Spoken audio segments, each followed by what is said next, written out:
Greetings, everybody. I'm Jeremiah. That's him. She's Vania. That's me. Welcome to another episode of the Beer and Crows podcast, where culture and creativity meets consciousness. And if you're new here, consider subscribing to our YouTube channel or follow us on your favorite platform for the latest, most exciting conversations anywhere. You ready? I'm ready. Cue that intro. What's up, guys? It's your girl, Margot Bingham. Karen Parsons. You're now tuned in. You're now tuned in. You are now tuned in. You are now tuned in To Beard and Curls. Beard and Curls. Beard and Curls. Beard and Curls. Beard and Curls. Keep it locked. Today's guest is an actress, singer, and producer. You guys may have seen her on such shows as New Amsterdam, Boardwalk Empire, She's Gotta Have It, etc. But today we're going to be focusing primarily on her humanitarian work. We're talking about none other than Margot Bingham. Margot, welcome to the show. Thank you guys for having me. This is going to be fun. Exactly. Yes. We're looking forward to it. Obviously, your on-screen talent speaks for itself. You know, we know you got an amazing talent, as an actress, as a singer. So Thank that you. speaks for itself. And we'll get into that shortly. But I wanted to start by asking you about an organization that you've linked up with in the past called HELO Haiti. Can you just start by telling us what that organization is all about? Sure. I started with an organization actually called Orphaned Starfish a few years ago. And basically, their bottom line is to bring technology to some of these remote areas where some of these kids might not have the option to further their education. I came on as a friend and then advocate for their foundation before actually going to any of these orphanages that they cover. They have 29 orphanages globally. And at the time, I think it was around the election, actually. And, depending on what side you were on, I was on the side of feeling like my world was crumbling.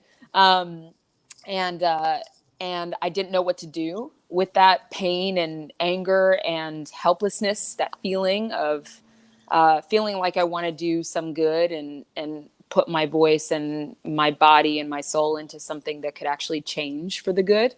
And a girlfriend of mine was talking to me about Orphaned Starfish, and she just basically slid a piece of paper over at me with the list of orphanages. And she said, pick one. And I picked Haiti. It was on President's Weekend. That's actually why I picked Haiti, because I knew that no matter what work I was on or what set I was on, nothing was going to get in the way of that trip. So I picked it depending on the holiday of when they were going to the country so that nothing would get in the way of what I was trying to actually do. So I didn't really know too much about Haiti at the time. I'm not Haitian. I don't have any family members that are. I'm Jamaican. And I actually didn't choose Jamaica. I just chose Haiti. So I remember going, and we went to this small orphanage called HELO. And it's probably 5 hours from Port-au-Prince. It's in the northern part of the island in Lakai. And we drove all the way there. Mm-hmm. And it was a very long trip. And not like a pleasurable relaxation van, like it was pretty rugged.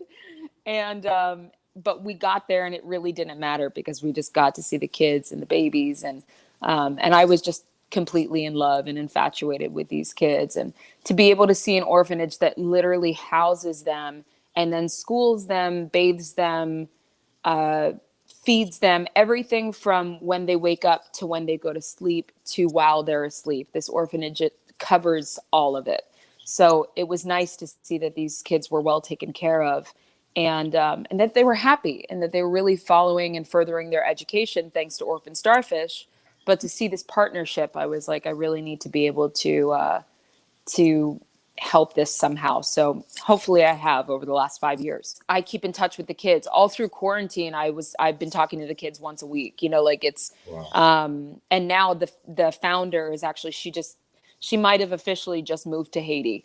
So, and she's this little tiny white woman from Connecticut, she just, her heart is there. So she wants to be with the kids full time. And I think she's realized that over quarantine and not being able to even be with her family here and then worrying about the kids there and worrying about the sickness and the virus getting there and not having any, communication with them. I mean, she would live and breathe for them if she had, if she was ever given, the option to.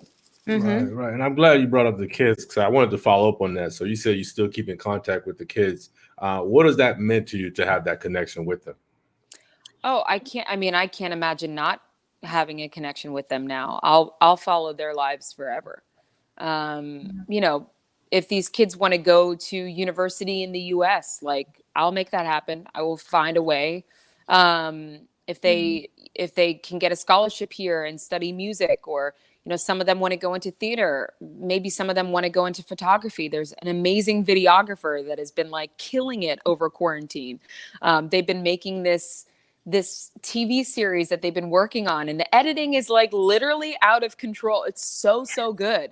So I will do everything in my power to make sure that these kids have a chance. Wow, no, Yeah. that's awesome. I like that. And actually, one of the things that really touched my heart, and that's one of the things that I love about you and how genuine you come across is I saw this video of you and this little boy like singing together, and he couldn't speak English, obviously, but it seems like you guys had that one thing in common, that universal language of song, and you were able to communicate in song. So it's just stuff like that that really touched my heart to say, like, okay, even though they don't speak the same language, they can still communicate. I don't know what video that was. I'd love to see it. I'm sure it's one of the kids in Haiti. So Right, any chance that I get to see those faces, I just want to. But I like to call him my son.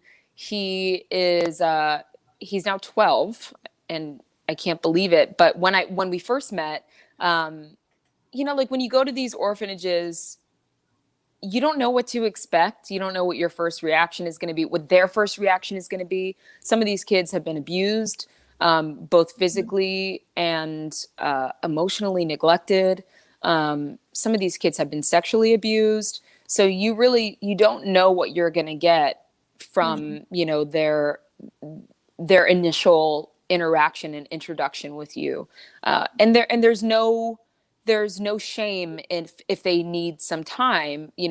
As an adult, we realize what's going on, and we don't take any hard feelings from it. So I was going into the whole thing completely open-minded and ready for anything. If they were going to run from me, I was ready. If they were going to run at me, open arms. And one just totally was at my hip the whole time. And he just like never let me go. So now he's in my world forever, and we still don't speak the same language. But if I don't see him either virtually once a year, if that, or, in the flesh once a year, I know that we both feel it. So it's possible to have unconditional love and find a lifetime of love with somebody, even if you don't speak the same language. Good. And again, from that video, I think you were saying you were encouraging him to sing. You're like, chante. And so he didn't want to sing. And so, that was him. That was him. Oh, that's nice. Yeah. That was him. That's nice. He calls me Mango. Oh. Because he originally couldn't pronounce my name. Yeah. So he would say, "I love you, Mango." That's But nice. now he knows how to pronounce my name, but I still like Mango. Yeah, that's nice. cute. Yeah. So did you guys stay like close to the orphanage or in the orphanage? Like, how was your experience?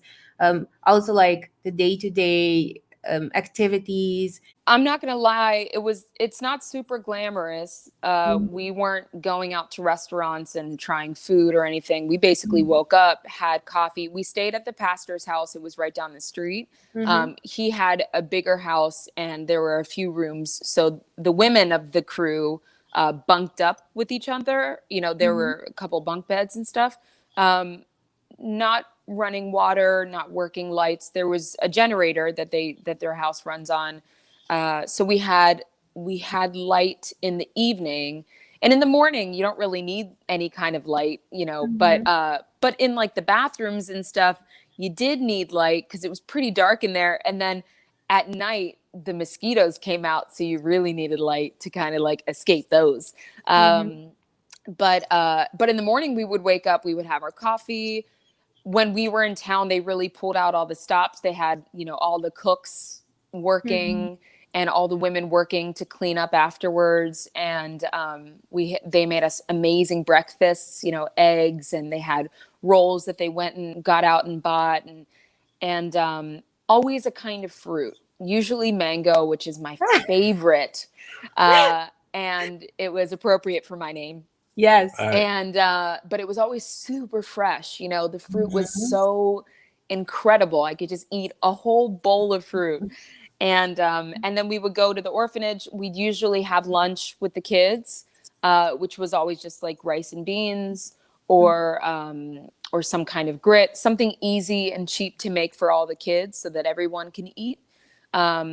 But then they would always, like once out of the whole trip, they would make a really special lunch for us at the orphanage, and they would dress it up and they would put like all of the plate toppers on top so that none of the flies would get on or like any bugs would get on it. And their presentation was beautiful and perfect, and they were so proud of it. And it was overwhelming to us how much time, probably how much money they had to spend on that. And it was, it's just, you start taking little things like that, not for granted, that a big meal that fills you up in a different kind of way, is a different kind of gratitude. So my first trip when I came back to the States, when I came back to New York, it was a lot of anger that I felt when I first got back. There was a lot of resentment that I had. It was going out to dinners or people saying like, God, I'm starving. I can't wait to eat. And it's like, are you though? And, going to dinner and not finishing your meal, or, keeping the water running. My dad used to do this thing when I grew up. He is born and raised in Jamaica and then moved to the States when he was 16. And as a kid, being extremely privileged and American, I would have the water running if I was washing my face or brushing my teeth.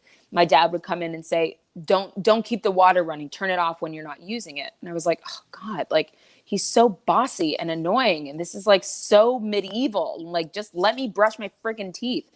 And it took me until the first trip to Haiti to understand what that meant. And that literally like a cup of water meant everything. And we couldn't brush our teeth with their water. We had to walk in with our glass of water, our cup of water, because our stomach wasn't used to their kind of water. And anybody would get sick. If you travel to Mexico, it would be the same exact thing. Like it's no matter. You have to be used to the tap water where you live. Exactly. So it was just little things like that started to become aware for me, of some of the lessons that my dad was trying to teach growing up as an immigrant. And they weren't completely aware to me until I actually experienced it firsthand and fell in love with the country. Wow. And I appreciate that. And I'm going to get about your love for the country in a minute. But as far as this experience that you had coming back and hearing certain things and being like, okay, well, I have a different take on that now. Did that kind of impact like maybe your relationships or how you viewed certain people in your life based on their lack of knowledge of what was going on around the world? Oh, yeah. I mean, my relationship, I definitely felt more frustrated toward my guy. He would say things that I think it was just second nature, but I took it differently because he didn't come on the trip with me. So I had to actually talk to my girlfriend that was on the trip with me, because I was like, hey, how do you manage this? Like, I know you bring other friends on this trip. If they're with a partner, if they're in a relationship and they go with you guys alone and then they come back, how do people manage this in their relationships? And she was like, well, it's hard. I'm lucky that my husband does this with me.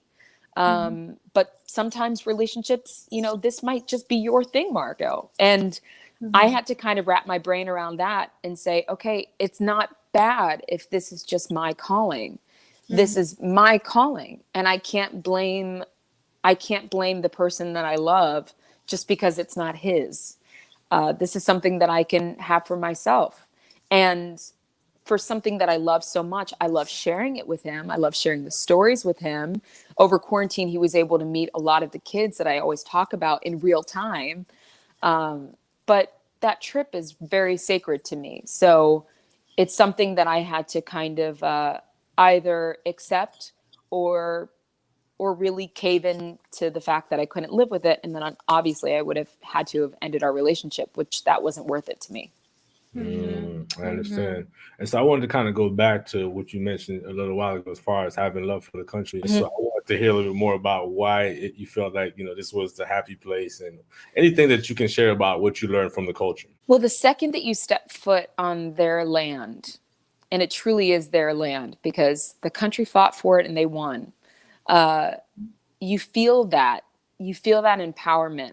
And there might be a lot of people kind of looking into the van and seeing who's in there because that's not normal, or you're not on a moped, or you're not in one of the go vans, or you look a little different, your hair looks a little different. It just is always so welcoming, and it's always so lovely, and it just makes me so happy. It's like the second that I get there, all time starts to slow down, and I start to appreciate kids walking on the street, or, chickens walking on the street, or just the greenery of the country and the water and the windy roads, even though they're unpaved and they are hell to drive over and they will kill your lower back. It is still the most amazing thing. Stopping and getting a beer, their Haitian beer is so good. It's my favorite. I might even love it over Red Stripe. Like, it's so good. And I know that's not what a Jamaican should say, but it's just the music and the culture. It truly is. Every time that I think about Haiti, it just makes me smile. Definitely one of those things where we don't always hear about those things in U.S. media, but I'm glad that you can shed some light on that. Yeah. And I mean, and this is coming from a person that also was there when the revolution was happening, like recently. We were actually under siege and we had to try to leave the country. It was a really dangerous and scary time. And it was at the time that all of the protests were starting against the president there, which I'm sure on US soil, probably anybody that listens to this will not know what I'm talking about. But 2 years ago, the people of Haiti were upset over the politics, just like everybody with their politicians. It started getting a little crazy because sometimes politics can be political and gross. That's everywhere in every single country. We just happened to be in the center of it. And because we weren't Haitian, we were looked at like we had money, and people were literally starving. And I remember we got stopped by one mob. It was a group of guys, probably 40 to 50 men. They were wearing bandanas and, shirts wrapped around their face, and they either had like machetes or broken glass, or some had knives, and they just surrounded our van. And I remember thinking, like, I could possibly die right now and nobody would know, what happened or why. And then I started thinking about why this was all happening. And I was like, because they're desperate. It's survival of the fittest at that point. And I remember making eyes at this one kid, and I just started flirting with them because I was like, maybe there will be like a humanity exchange and something will happen that he will get out of anger and just look at me like a human. And sure enough, it worked. And he took his mask down, and he couldn't have been more than 18 years old. He was a baby. Wow. And it just killed me that he was that young and fighting that hard for who knows what. And he helped us get through some of the rubble and through some of the group. And he really fought to help us get by, because he wanted to feel strong and he wanted to show off. And it was just that humanity and that exchange that it was so simple. And And it was so heartbreaking at the same time that when we finally made it to the plane, right before the country had shut down, I was crying on the tarmac because I wasn't crying because I had just lived through an experience that, I might not have. I was crying because my heart ached for that country. So it was something that, coming back, experiencing the PTSD of that, and then being able to call my dad, and my parents were obviously following through all of the news. And he was like, so how many machetes did you see? How many guns did you see? Because it was something that only an immigrant would know what it means to really be hungry. Wow. Yeah, no, that's real. I mean, that's the reality that a lot of people have to live through every day. And, in some cases, we may go hungry here and think, okay, well, I'm going to be okay. I'm going to get something, at some point. But in some of these cases, these people may never know where their next meal is going to come from. And sometimes they're not only often responsible for themselves, but they're responsible for a whole group of people that are depending on them to be that breadwinner or to provide for them. Right. So, yeah, no, I'm glad that it worked out in your case and that you're able to come back in one piece. Yeah. Yeah. Yeah. I still couldn't wait to get back. I got on the plane and I was like, when can we go back? And that was like right after we got stopped. So, I mean, it sounds crazy, but nothing will stop me from going back to that country. So do you normally go like yearly, or like how does it work? I go yearly. Okay. And since I started with the foundation, I started picking up a different country every single year. I'm kind of stopping at like 4 countries a year just because I don't want to get too overwhelmed.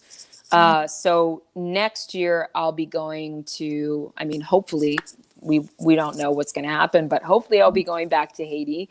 I'll be adding Jamaica to that list, and possibly back to American Samoa. Okay. Okay. Yeah. That sounds like something I would love to be a part of. So, like, what I'll give you the information. Okay. I'll give you the information. Absolutely. I would love to be a part of that and lend support. Yeah. That's nice. And like, how can people support? Like, is there a way to do like donations? Like, can you tell a little bit more about that? Like, people that want to support this? Absolutely. You can go to I think it's HELOHaiti.org.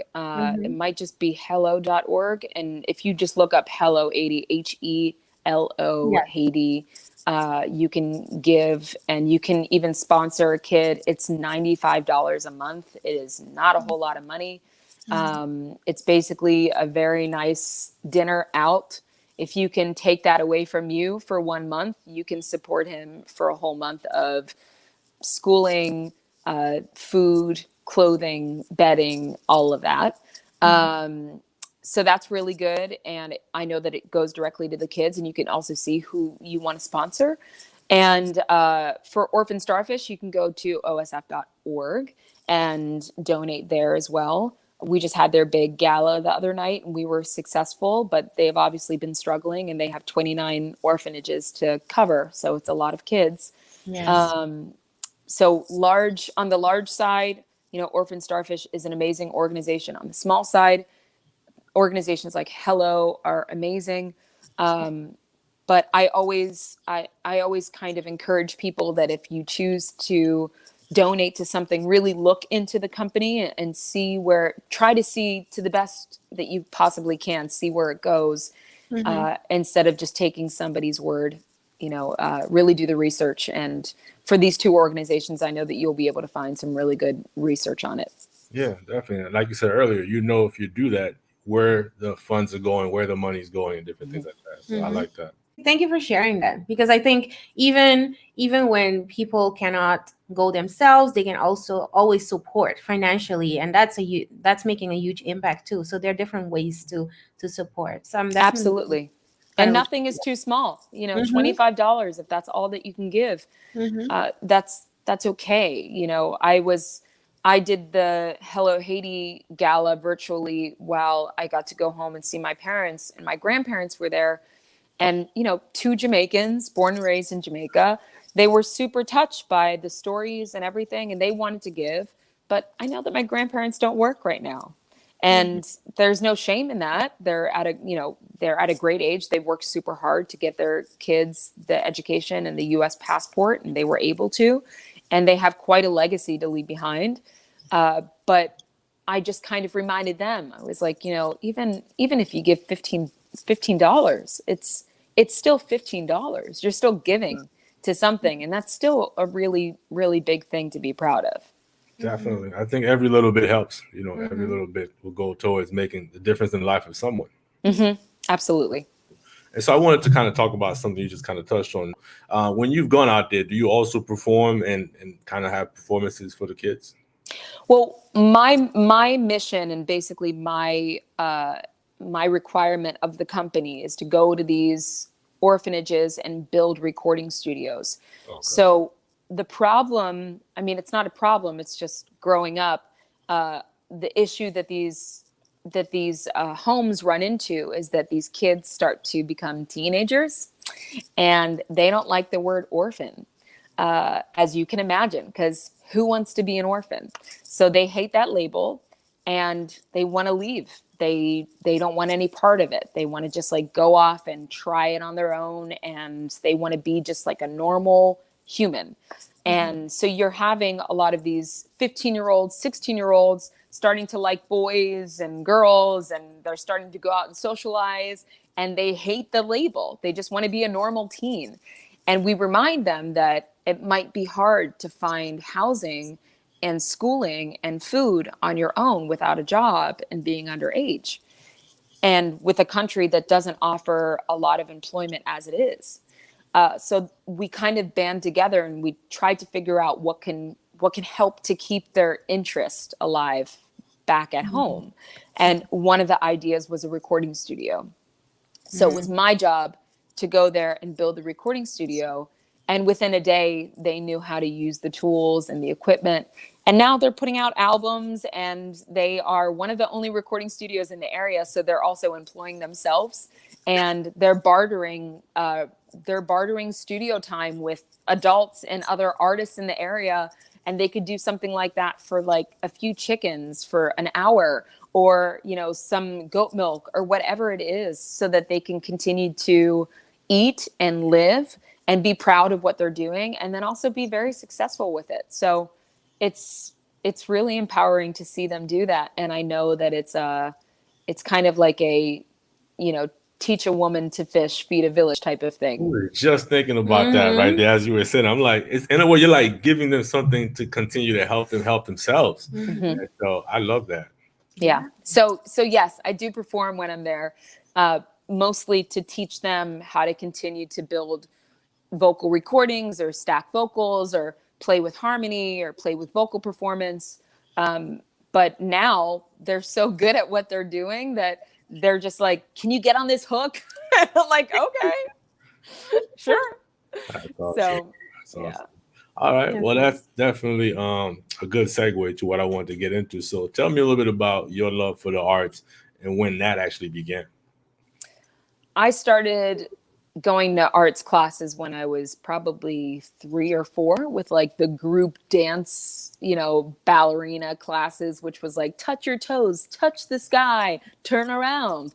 I was never good at sports. My parents tried. I'm really tall. I think my dad wished that I was going to be good at basketball at some point, but I would just skip down the court. So that was never going to happen. So I just really took on the arts and music and dance, and I just loved it. And it was something that I never wanted to give up. And then I started becoming really strong, and I felt like it was becoming less of a hobby and more of a lifestyle. And my parents, God bless them, I've had incredible support from them, and they were able to figure it out with their fully working schedules to drive me to classes, private classes, recitals, all of that stuff. When I went to high school, I went to a high school 45 minutes from our house just so that I can get the full length of the education. And my dad would wake up every morning and drive me, and then my mom would pick me up after work. And they did that every single day. Wow. And I have an incredible family, and I'm very lucky for that. Were you going to do a more traditional career and then ended up switching, or did you always know that you wanted to do like this, like arts? Well, I think that I was actually a bigger dancer than I was a singer. I thought that I was going to have a dancing career, Okay. and I liked singing. You know, in order to get all three, which acting was kind of the last on my list, ironically, it went dancing, singing, and then acting. And what had all three was musical theater. So I wasn't a big theater kid, but I needed to be in the musical theater department in order to get all three classes so that I could just, you know, progress at all three instead of taking all separate. That would have been like a nightmare for my parents. It would have been a nightmare for me. I wouldn't have been able to focus. So I just like studied musical theater. And I knew that I was never going to go into theater. I was just like, I'm not the theater kid. No theater performer looks like me. I don't sound like an operatic voice. I don't see anybody that like feels like me, sounds like me, looks like me on stage. Where is my place in this? And then the last year of high school, I kind of got bit by the acting bug, and I fell in love with acting more than anything. And I was obsessed with it. And then I started studying theater a little bit more. And I went off to college for musical theater, double majoring in dance.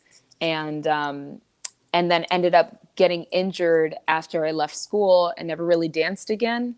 And went off to New York and did Rent, the musical. And that was actually my first job, was a theater job. Wow. So it was a little unexpected, but kind of what I studied too. Okay. Nice. And what do you remember most from that experience? I remember finding out about the audition in the newspaper. I went to the audition and I was not union. So within the arts world, they have unions for theater, for film and TV, for camera and crew members. They have unions for everybody that works in the entertainment world.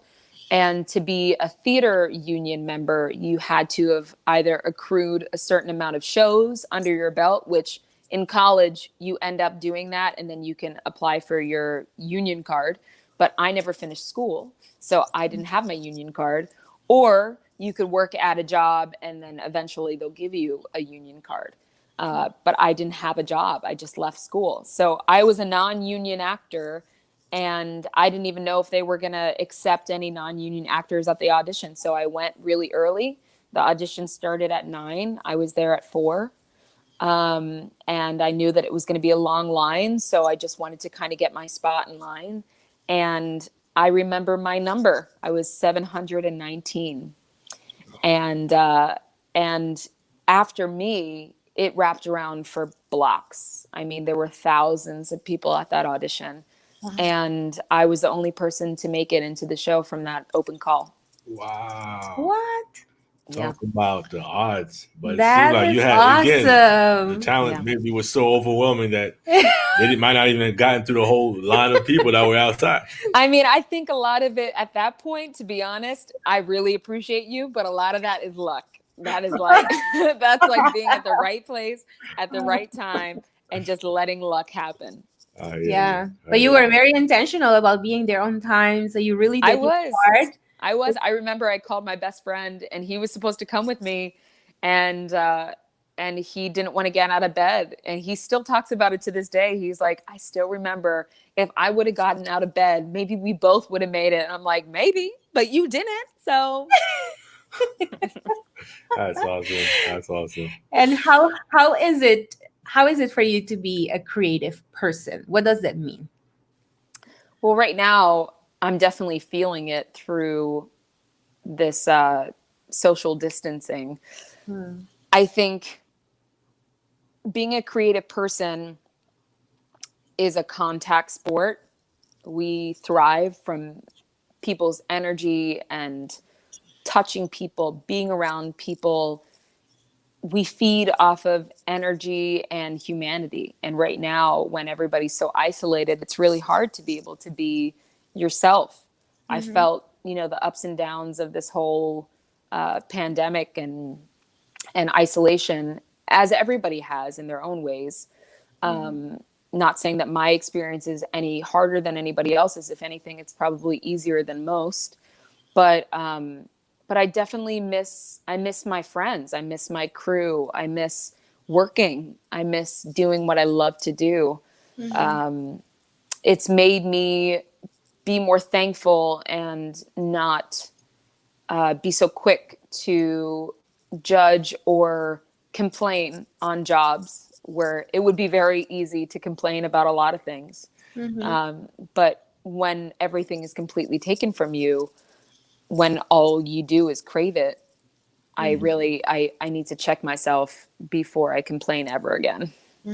Wow. So like, what are some of the things that you do to kind of substitute, this need or this desire to do something that has kind of been taken away from all of us for the most part? I talk to friends, I FaceTime with friends. We can read scenes together, virtually. I help my friends with auditions. They help me with auditions that are still happening, even while we're not in the room. We have to still send in tapes for auditions because the world has to continue. So connecting with people, reaching out to people, taking time to really map out the time to work on the material if I do have an audition, instead of just memorizing it or rushing the audition. I want to take my time now because I have the time. So I really want to read through the scripts, or getting to read a script is a pleasure now. It's not a job. It doesn't feel like a checklist item. So really taking the time to see some of these things as pleasures instead of just job checklists has helped a lot. Wow, no, I like that. So just to kind of be clear, so right now you're primarily just doing the acting. So I know you said you're not doing the dancing anymore. So is that primarily where you are with it right now? I've been still doing singing. I sing occasionally, but not as much as I used to, I guess. I kind of go in and out with singing. My parents would love to have me sing more. I know my guy would too, but that's how we met, actually, was at one of my concerts in New York. So I miss it sometimes, but there's no shows right now. It's impossible, and there's no anything right now. So unless I'm feeling creatively driven or pulled to do something, I don't want to push it, because I also don't want to burn myself out. And I just want to do it because I'm really hungry to do it. And if I'm not right now, then I know that it's just not the right time. Okay. And speaking of singing, again, I can attest. I've heard you sing. Some of the things we post. When are we gonna get that album, though, Margot? Like, how we gonna get an album? We'll see. I'll let you guys know when it comes out, but I don't know. I think we have to be able to like get in the room first, like be around each other first. Hey, the kids in Haiti can produce it for you. Yeah, right.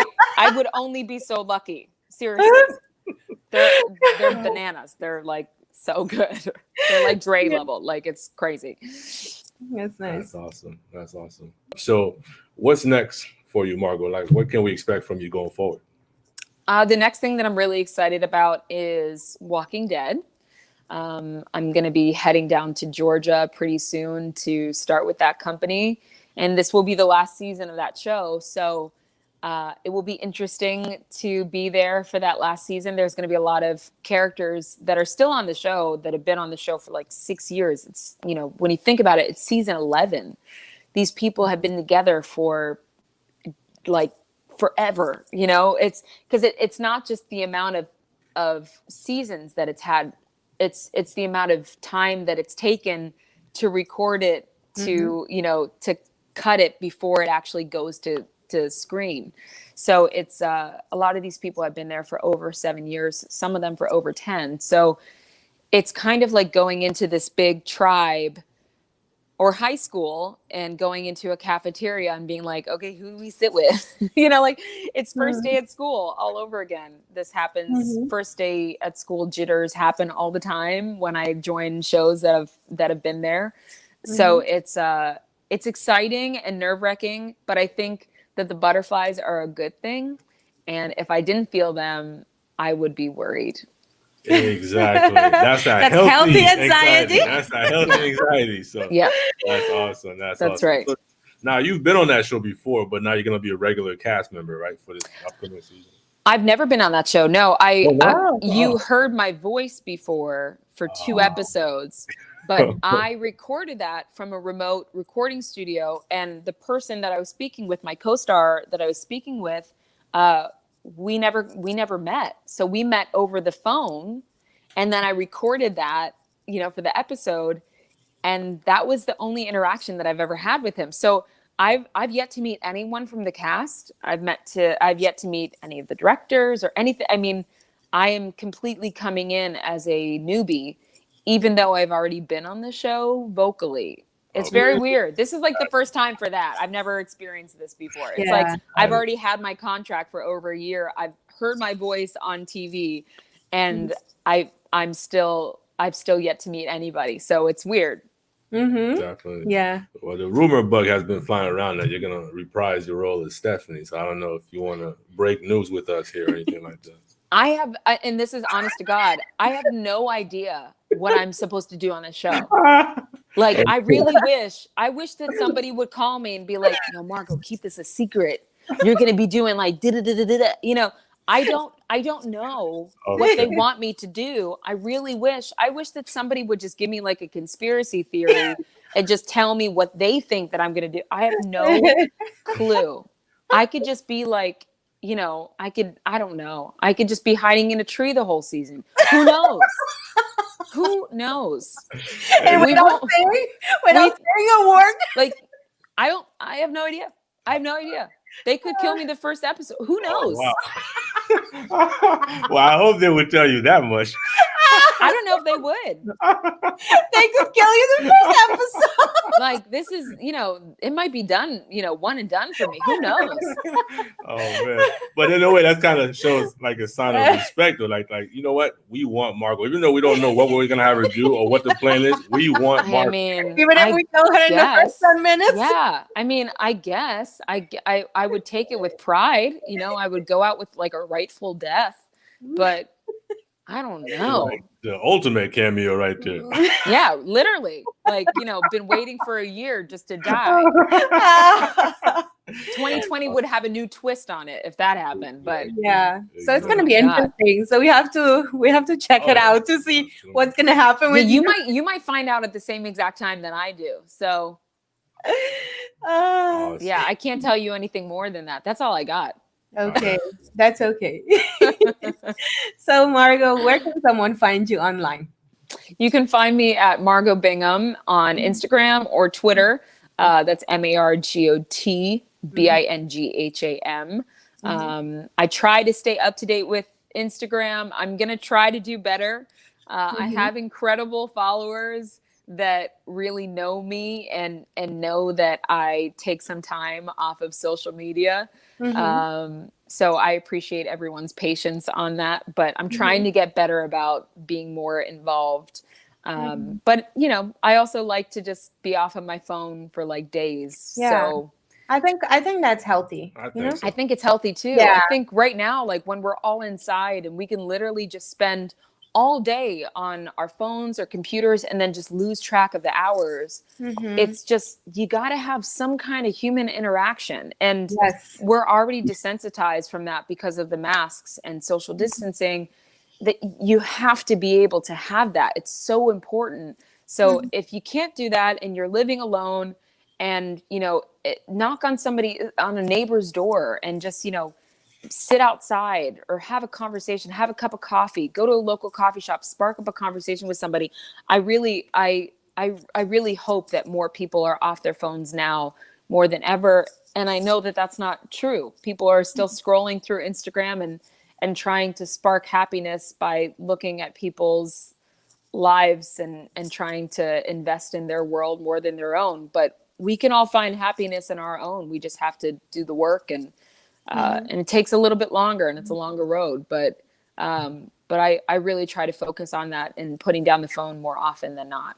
Yeah, no, definitely. I think it's necessary. It's needed. Yeah. Yeah. Margot, it's been an absolute blast. We absolutely appreciate you taking the time to come on and sharing everything that you did with us. It's been so nice talking to you guys, and I'm so happy for the success of this and for you both doing this.